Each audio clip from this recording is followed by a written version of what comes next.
بوریت کی انتہا ہی کیوں نہ ہو جائے۔ صفدر نے بیرے کو کافی کا آرڈر دیا اور جیب سے سگریٹ نکال کر منہ سے لگا لیا۔ اب اس نے جیب سے لائٹر نکالا جو جسامت میں عام لائٹروں سے قدرے بڑا اور وزن میں قدرے زیادہ تھا۔ اس نے لائٹر سے سگریٹ سلگایا، لیکن اس دوران وہ ان دونوں کے دو پوز لے چکا تھا۔ اس لائٹر میں ایک انتہائی چھوٹا مگر انتہائی طاقتور کیمرہ نصب تھا۔ صفدر نے لائٹر جیب میں رکھ لیا اور پھر اطمینان سے کافی پینا شروع کر دی۔ وہ دونوں بھی چپ چاپ کافی پی رہے تھے۔ اچانک ان میں سے ایک بولا، آج کدھر جانا ہے؟ نمبر 3 میں۔ نمبر 1 تباہ ہو گیا ہے۔ ہاں، زبردست نقصان پہنچا ہے۔ اور پھر چپ ہو رہے۔ اتنے میں ایک لڑکی ان کی طرف بڑھتی ہوئی نظر آئی۔ وہ کوئی غیر ملکی نظر آ رہی تھی۔ صفدر اس کے چہرے سے اس کی قومیت کا اندازہ لگانے میں ناکام رہا۔ وہ اس کے نزدیک آتے ہی وہ دونوں احتراماً کھڑے ہو گئے اور وہ بھی ان کے برابر کرسی پر بیٹھ گئی۔ پھر صفدر کو بھی چونکنا پڑا، کیونکہ جولیا بھی حال میں داخل ہو رہی تھی اور اس کی نظریں حال میں کسی کو ڈھونڈ رہی تھی۔ صفدر سمجھ گیا کہ جولیا اس لڑکی کے تعاقب میں یہاں آئی ہے۔ چنانچہ جیسے ہی جولیا کی نظریں اس لڑکی پر پڑیں، اس کے چہرے پر اطمینان کی جھلک نظر آئی۔ صفدر نے جولیا کو اشارہ کیا اور وہ سیدھی اس کی میز کی طرف چلی گئی۔ کیسے بیٹھے ہو؟ جولیا نے بیٹھتے ہی سوال کیا۔ 2 شعروں پر غور کر رہا ہوں، صفدر نے جواب دیا۔ شعروں پر؟ ایک لمحے کے لیے جولیا کو حیرت ہوئی، لیکن پھر وہ سمجھ گئی کہ صفدر کسی کا تعاقب کرتے ہوئے یہاں تک آیا ہے، اس لیے اور سوال نہ کیا۔ صفدر نے اس کے لیے کافی کا آرڈر دیا اور پھر غور سے ساتھ والی میز کی گفتگو سنتا رہا۔ وہ لوگ اب اطالوی زبان میں گفتگو کر رہے تھے۔ صفدر کسی حد تک اطالوی زبان سمجھ رہا تھا، لیکن جولیا اس زبان سے نابلد تھی، چنانچہ خاموشی سے بیٹھی کافی پیتی رہی۔ صفدر نے سنا کہ وہ آپس میں کسی آپریشن کے سلسلے میں بات کر رہے ہیں، لیکن ان کی آواز اتنی مدھم تھی کہ صفدر کافی کوشش اور توجہ کے بعد سوائے چند لفظوں کے اور کچھ نہ سن سکا۔ کافی دیر تک گفتگو کرنے کے بعد وہ لڑکی اٹھ کر چلی گئی اور اس کے ساتھ جولیا بھی چلی گئی۔ صفدر نے دوبارہ کافی منگائی اور اسے پینے بیٹھ گیا۔ اب دونوں اٹھ کر اوپر بنے ہوئے کمروں میں جا رہے تھے اور صفدر سوچ رہا تھا کہ آیا یہ اسی ریسٹورینٹ میں رہائش پذیر ہیں یا کسی اور سے ملنے جا رہے ہیں۔ چنانچہ اس نے چیک کرنے کا فیصلہ کیا اور جیسے ہی وہ دونوں اوپر جا کر ایک اور گیلری کی طرف مڑے، صفدر نے پھرتی سے اپنی میز چھوڑی اور سیڑھیوں کی طرف بڑھ گیا۔ اس سے پہلے وہ میز پر نوٹ رکھنا نہ بھولا تھا۔ صفدر جب اس گیلری تک پہنچا جس پر وہ دونوں مڑے تھے، تو اسے وہ ایک کمرے میں گھستے دکھائی دیے۔ وہ اس کمرے کی طرف بڑھا اور پھر گیلری میں ادھر ادھر دیکھا۔ تمام گیلری سنسان تھی۔ صفدر نے اپنی آنکھوں کی ہول پر لگائی۔ اندر سے اسے 4 آدمی ایک میز کے گرد بیٹھے نظر آئے۔ اچانک قدموں کی چاپ ہوئی اور صفدر پھرتی سے دروازے کی ایک طرف ہٹ گیا اور پھر آہستہ آہستہ آگے جانے لگا۔ یہ ایک ویٹر تھا جو ٹرے ہاتھ میں لیے اسی کمرے کی طرف بڑھ رہا تھا۔ اس کی ٹرے میں 4 گلاس تھے۔ صفدر آگے بڑھ کر نیچے اتر گیا اور پھر اس نے ایکس2 کو فون کیا تاکہ اس سے مزید ہدایت لے۔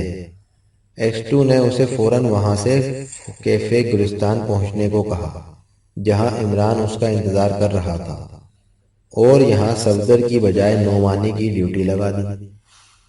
تھوڑی دیر بعد نعمانی حال میں داخل ہوا۔ صفدر نے اسے تمام حالات سے آگاہ کر دیا اور خود باہر نکل کر موٹر سائیکل اسٹارٹ کر کے سڑک پر نکل آیا۔ اب اس کا رخ کیفے گلستان کی طرف تھا۔ کیفے گلستان اس شہر کا ایک ماڈرن کیفے تھا۔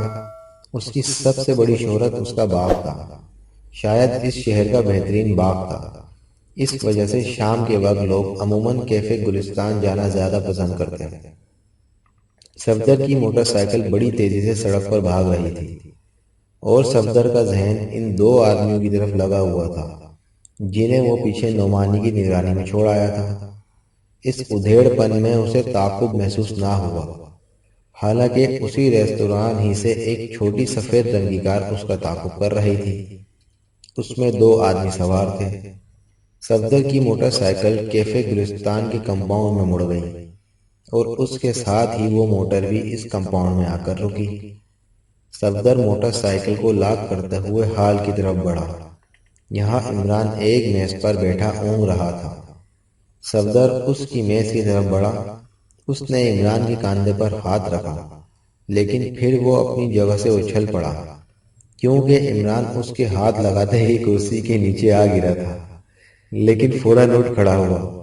آس پاس بیٹھے ہوئے لوگوں کے حلق سے بے اختیار کہکے نکل پڑے، لیکن عمران صفدر کو اس طرح آنکھیں جھپکا جھپکا کر دیکھ رہا تھا جیسے پہلی بار دیکھ رہا ہو۔ صفدر ندامت سے سرخ ہو رہا تھا۔ عمران کا یہ مذاق اسے کھل گیا، مگر وہ کر بھی کیا سکتا تھا، چپکے سے ساتھ بیٹھ گیا۔ عمران دوبارہ کرسی پر بیٹھ کر اونگنے لگا جیسے کچھ بھی نہ ہوا ہو۔ آخر تنگ آ کر صفدر نے عمران کو کہا، عمران صاحب۔ عمران نے آنکھیں پھاڑ کر صفدر کی طرف دیکھا اور پھر بولا، آپ نے مجھ سے کچھ کہا؟ نہیں تو تمہارے فرشتوں سے کہہ رہا ہوں، صفدر نے جھنجھلا کر کہا۔ معاف کیجیے گا، میں نے آپ کو پہچانا نہیں، عمران نے معصومیت سے جواب دیا۔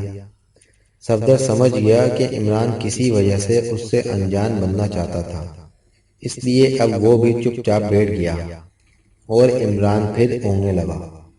صفدر اتنی شدت سے بور ہو گیا کہ جس کی انتہا نہیں۔ اس کا ذہن لگاتار بوریت کی گردان کر رہا تھا۔ اس نے عمران کو دیکھا اور دوسرے لمحے وہ جھٹکے سے اپنی کرسی سے چھوڑ چکا تھا۔ وہ تیزی سے باہر کو لپکا۔ اس کے اٹھتے ہی وہ دونوں بھی اپنی اپنی منزل سے اٹھ کر باہر کو لپکے۔ عمران نے کن آنکھوں سے انہوں کو جاگتے دیکھا اور پھر وہ بھی کرسی سے اٹھ کر باہر جا رہا تھا، لیکن باہر جانے کے لیے اس نے سامنے والے دروازے کی بجائے عقبی دروازے کا رخ کیا۔ اس طرف وہ تیزی سے گھومتا ہوا باہر نکل کر دیکھا تو اسے وہ دونوں ایک کار میں بیٹھے تیزی سے ایک طرف جاتے دکھائی دیے۔ عمران نے ایک ٹیکسی روکی اور پھر تیزی سے اس کار کا تعاقب کرنے لگا۔ صفدر اپنے تعاقب سے بے خبر انتہائی جھنجھلاہٹ میں مبتلا اپنے فلیٹ کی طرف جا رہا تھا۔ یہ اس کی زندگی کا پہلا موقع تھا جب وہ اتنی شدید جھنجھلاہٹ میں مبتلا ہو گیا تھا کہ وہ ایکس2 کے حکم کو بھی بھلا بیٹھا تھا اور تیزی سے اپنے فلیٹ کی طرف چل پڑا۔ عمران ٹیکسی میں بیٹھا سوچ رہا تھا کہ کسی طرح صفدر کو اس کے فلیٹ جانے سے روکا جائے۔ وہ نہیں چاہتا تھا کہ صفدر کی رہائش گاہ دشمنوں کی نظر میں آ جائے، کیونکہ عموماً سیکرٹ سروس کے ارکان ایک دوسرے کے ہاں آتے جاتے رہتے ہیں۔ اس طرح تھوڑی سی نگرانی کے بعد تمام سیکرٹ سروس کے ارکان سے واقف ہو جائیں گے۔ وہ دوسروں کو بھی بحیثیت ایکس2 صفدر کے فلیٹ میں جانے سے روک سکتا ہے، لیکن وہ نہیں چاہتا تھا کہ صفدر کا فلیٹ ان کی نظروں میں آئے۔ لیکن صفدر کی موٹر سائیکل کچھ اتنی تیز رفتاری سے دوڑ رہی تھی کہ وہ کچھ نہ کر سکتا تھا۔ اچانک صفدر کا ذہن پلٹا اور اسے ایکس2 کا حکم یاد آیا کہ وہ عمران سے ملے۔ اس کا مطلب تھا کہ وہ عمران سے کوئی ہدایت لے یا اس کے ساتھ مل کر کوئی کام کرے، لیکن عمران نے اسے وہاں نہ پہچانا، جس سے بور ہو کر وہ واپس پلٹ پڑا تھا۔ لیکن اب اسے یہ خیال آیا کہ عمران نے یہ سب کچھ کسی وجہ سے کیا ہوگا، اور پھر اسے اپنے تعاقب کا خیال آتے ہی اس کے ذہن پر چھائی ہوئی تمام دھن چھڑ گئی، اور اب وہ اپنے آپ کو کوسنے لگا کہ وہ ایک سیدھی اور صاف بات بھی نہ سمجھ سکا۔ یقینی بات تھی کہ صفدر کا تعاقب کیا جا رہا ہوگا، اس لیے عمران نے اسے نہ پہچانا۔ ابھی عمران کوئی اور راستہ نکالتا کہ صفدر واپس جانے کی حرکت پر بیٹھا۔ اب اسے اپنے آپ پر غصہ آنے لگا۔ اچانک اسے خیال آیا کہ اگر اس وقت اس کا تعاقب ہو رہا تھا تو یقیناً اب بھی ہو رہا ہوگا۔ یہ سوچتے ہی وہ ایک اور سڑک پر مڑ گیا۔ عمران نے جیسے ہی اسے وہ سڑک مڑتے دیکھا، وہ سمجھ گیا کہ صفدر کو عقل آ گئی ہے۔ چنانچہ اس نے ایک ٹیلی فون بوتھ کے پاس اپنی ٹیکسی روک لی اور خود اتر کر ٹیلی فون بوتھ میں گھس گیا۔ ٹیلی فون میں سکے ڈالنے کے بعد اس نے ڈائل گھمایا دوسری طرف فون اٹھانے والا بلیک زیرو تھا۔ Hello, X two speaking, black zero کی آواز آئی۔ Imran speaking, yes sir. X two, پہلے تو کار نمبر 1210 کے جے ڈی کے مالک کا پتہ کراؤ جلدی سے۔ دوسرے تمام ممبران سے کہہ دو کہ وہ اب صفدر کو مت ملیں، وہ ماں کا زنگوا کی نظروں میں آ گیا ہے۔ اوکے سر، میں ابھی ہدایت جاری کر دیتا ہوں۔ نعمانی سے جیسے ہی رپورٹ ملے مجھے مطلع کر دینا۔ اس کے ساتھ ہی عمران نے ریسیور رکھ دیا۔ ادھر صفدر نے 2-3 موڑ کاٹنے سے ہی محسوس کر لیا کہ واقعی اس کا تعاقب ہو رہا ہے۔ چنانچہ وہ مالا بار ہوٹل کی طرف چلا گیا۔ مالا بار ہوٹل میں وہ تیزی سے داخل ہوا اور پھر فوراً ریکریشن ہال سے ہوتا ہوا عقبی دروازے سے باہر نکل آیا۔ اب وہ بھوکتا ہوا دوبارہ ہوٹل کے سامنے ایک چھوٹے سے کیفے میں بیٹھا چائے پی رہا تھا، لیکن اس کے چہرے پر گھنی مونچھوں کا اضافہ ہو چکا تھا۔ ایک انتہائی سادہ سا میک اپ، مگر اس سے اس کا چہرہ بدل گیا تھا۔ اب سوائے غور سے دیکھنے کے اسے پہچانا نہ جا سکتا تھا۔ ابھی اسے 5 منٹ ہی ہوئے تھے کہ دونوں اشخاص جو اس کا پیچھا کر رہے تھے سراسیمگی کی حالت میں باہر نکلے۔ انہوں نے صفدر کی موٹر سائیکل دیکھی، چند لمحے باتیں کرتے رہے اور پھر کار میں بیٹھ کر ایک طرف چل دیے۔ صفدر تیزی سے اٹھا، ایک چھوٹا نوٹ میز پر رکھا اور ٹیکسی پکڑ کر ان کے پیچھے چل دیا۔ وہ نزدیک ہی ایک کوٹھی میں گھس گئے۔ یہ رانا منزل تھی، شہر کے مشہور رئیس رانا شہزاد کی کوٹھی۔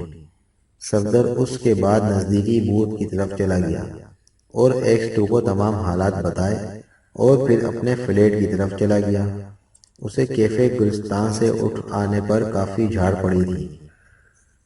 آج کا دن پورے دارالحکومت پر قیامت بن کر گزرا۔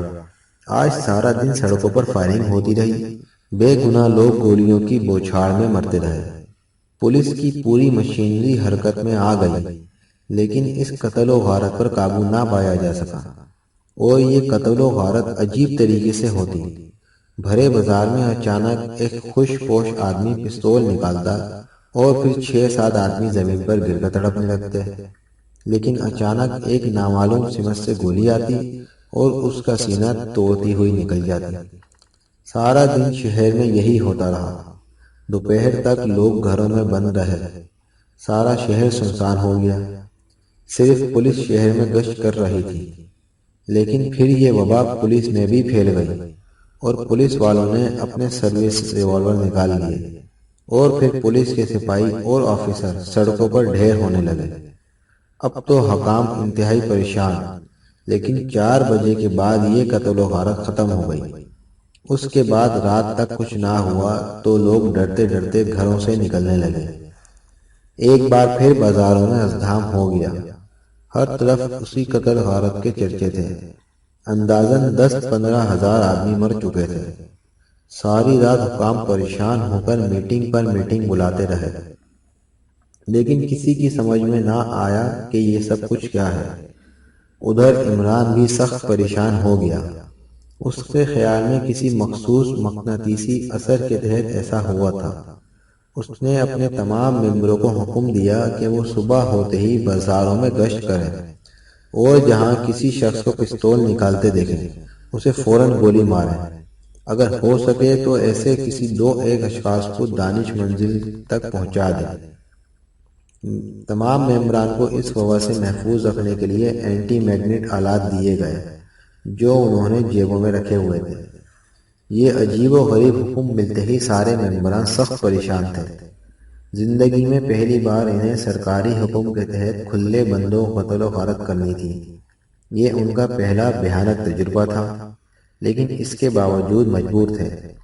چنانچہ صبح ہی صبح وہ سارے شہروں میں پھیل گئے۔ ان میں سے ہر ایک کے پاس 2 ریوالور اور فالتو کارتوسوں کا ذخیرہ تھا۔